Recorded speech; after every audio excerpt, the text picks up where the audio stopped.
I have just finished in Dundee, where we've done our first commercial intensive day training, where we've covered lots and lots of topics from tax through to VAT, some advantages of taking on commercial property, how to move from residential into commercial whilst making sure that you keep the risk down, mitigate the risks around things like business rates, tax, etc. Of course, the thing about commercial is it's an asset class.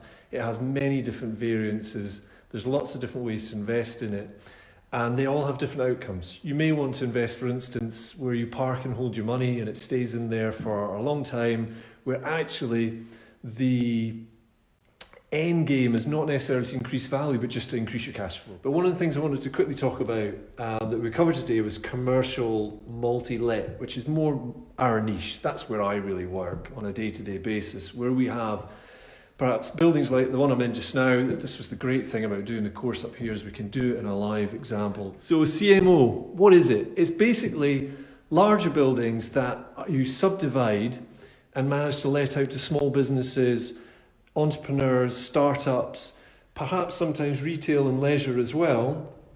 But the key factor is it's multi-let. There's lots of different clients. A little bit like HMO, except these are all commercial clients. So one of the advantages of this is that you can take on larger projects which can give you scale quickly.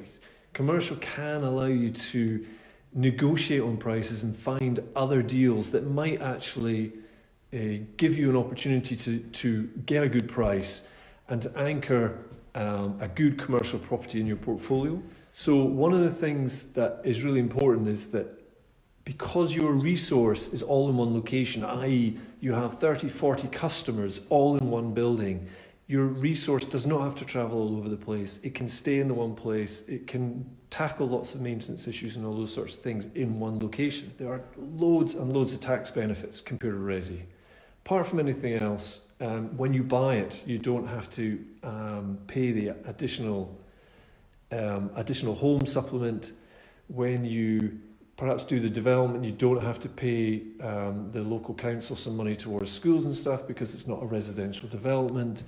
There are lots of internal tax benefits as well when you take on these types of commercial buildings that you just can't access when you're doing resi.